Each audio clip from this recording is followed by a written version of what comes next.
जो रिपोर्ट देरी से लिखी गई है वो कि ये लीपापोती करना चाहते थे कि हम कई लोगों को मारेंगे तब जेल जाएंगे। नमस्कार, जय हिंद। मैं आपके साथ में आपका दोस्त प्रजापति आरबी सिंह। जब जब ओबीसी की आवाज को उठाया जाता है तब तब देश के प्रधानमंत्री कहते हैं मुझसे बड़ा ओबीसी कोई नहीं। यह तो आपने भली भांति सुना ही होगा। छाती पीटकर प्रधानमंत्री नरेंद्र मोदी यह कहने का भरसक प्रयास करते हैं यदि ओबीसी है तो मुझसे बड़ा कोई नहीं है। यदि ओबीसी का दर्द किसी के अंदर है तो वो मेरे अंदर है। मैं ही ओबीसी का सबसे बड़ा हितैषी हूं। मगर यह स्टंट केवल वोट लेने के लिए और आपको पीछे धकेलने के लिए। प्रधानमंत्री नरेंद्र मोदी न ओबीसी के हितैषी है और न ओबीसी के हित में कोई बड़ा काम किया। वैसे तो कई उदाहरण मिल सकते हैं। आयुष्मान कार्ड में 6 लोगों का होना जनसंख्या को बढ़ावा देने वाला एक मात्र विकल्प है, जिसमें जो लोग ज्यादा जनसंख्या बढ़ाने की कोशिश कर रहे हैं केवल उन्हीं को फायदा पहुंचता है। ओबीसी क्लास को इसका कोई फायदा नहीं पहुंच पाता।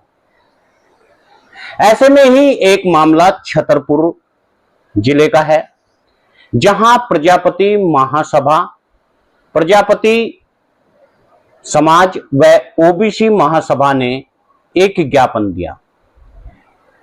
छतरपुर जिले के नौगांवा थाने की यह मामला है। दरअसल लहरी में 8 जून को हुए पंकज प्रजापति हत्याकांड को लेकर के अब ओबीसी महासभा के आरडी प्रजापति सड़क पर उतर आए। 6 घंटा रोका गया, केवल इसलिए रोका गया कि इसको हम बलवा का रूप देंगे। और उन्होंने कहा कि ओबीसी समाज को इस सरकार में लगातार निशाना बनाया जा रहा है। यही नहीं, एक व्यक्ति जिन्होंने पंकज प्रजापति को धराशायी किया, उनमें से एक अपराधी पकड़ा गया, बाकी फरार है। जो लगातार फोन पर धमकी दे रहे हैं या तो मुकदमा वापस ले लो, हमारे नाम कटवा दो, वरना आपका भी यही अंजाम होगा। हमारा निवेदन है, अभी वो घूम रहे हैं कि हम कई लोगों को मारेंगे तब जेल जाएंगे। इस पर न देश के प्रधानमंत्री को जू रेंग रही। ऐसा नहीं है कि प्रधानमंत्री को इस मामले का पता ही नहीं है। देश के प्रधानमंत्री को इस बात से अवगत राहुल गांधी ने कराया। राहुल गांधी ने बताया कि प्रवीण पटेरिया जिसने गोली चलाई वह भारतीय जनता पार्टी का बड़ा कार्यकर्ता है। राशन की दुकान पर राशन लेने के लिए पंकज प्रजापति गए, उन्होंने राशन मांगा और इस पर विवाद हो गया। पंकज पर प्रवीण पटेरिया ने गोली चला दी, उसकी जांघ में गोली लगी। हॉस्पिटल जाते जाते उसका जंग को, वह जिंदगी और मौत के बीच की जंग को हार गए। करीब 9:15 का उस समय रहा होगा। पंकज प्रजापति राशन की दुकान पर गेहूं लेने के लिए गया था और वहां बोरी निकालने को लेकर के नवीन पटेरिया, प्रवीण पटेरिया, राम सेवक अर्जिरिया से उसका विवाद हो गया। पहले खूब मारपीट हुई और उसके बाद में पंकज के ऊपर उन्होंने फायर कर दिया। जब पंकज प्रजापति के पिता शिकायत करने पहुंचे तो उसकी जांघ में गोली मार दी और घटना का वीडियो भी साफ-साफ सामने आया। पुलिस के पास तमाम परिवार के लोग, कुछ मोहल्ले के लोग वहां पहुंचे। पुलिस ने 6 घंटे तक एफआईआर दर्ज नहीं की, क्योंकि मामला भारतीय जनता पार्टी के कार्यकर्ता से, विशिष्ट कार्यकर्ता से जुड़ा हुआ था, जिस कारण प्रजापति समाज व ओबीसी समाज के लोग इकट्ठा हो गए और उन्होंने वहां हंगामा करने के बाद में तब जाकर यह शिकायत दर्ज हुई। मामला हाई प्रोफाइल पहुंचा और राहुल गांधी ने इस आवाज को उठाया। उसके बाद एक शख्स को गिरफ्तार किया गया, बाकी शख्स तमाम धमकियां दे रहे हैं और हमारे ओबीसी प्रधानमंत्री मजे ले रहे हैं, हंस रहे हैं।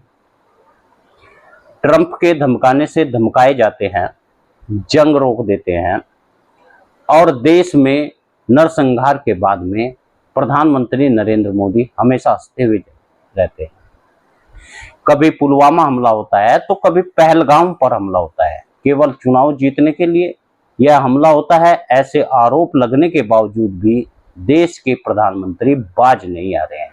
उसके बाद ओबीसी वर्ग पर जब से देश के प्रधानमंत्री 11 साल में 11,000 घटनाएं ओबीसी समाज पर हुई, अति पिछड़े वर्ग पर हुई, लेकिन देश के प्रधानमंत्री को कोई फर्क नहीं पहुंचता है।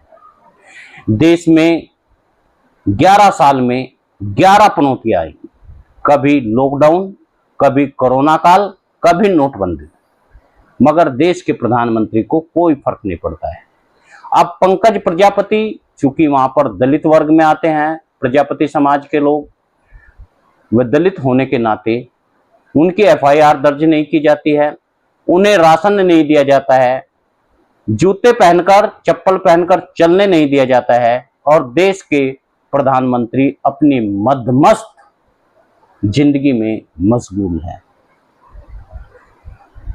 आपको क्या लगता है, क्या ओबीसी का भविष्य अब भारतीय जनता पार्टी के हाथ में है या भारतीय जनता पार्टी ही है जो ओबीसी को बर्बाद करना चाहती है?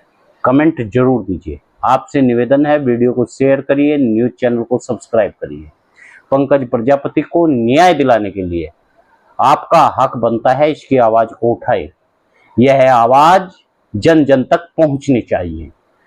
आपकी आवाज जन जन तक नहीं पहुंच पाएगी तो दबी रह जाएगी।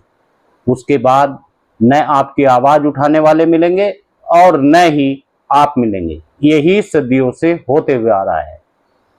ओबीसी वर्ग को यह समझना होगा कि अपनी आवाज को कैसे बुलंद किया जाता है। आपसे पुनः निवेदन है, वीडियो को शेयर करें। न्यूज चैनल यदि सब्सक्राइब नहीं किया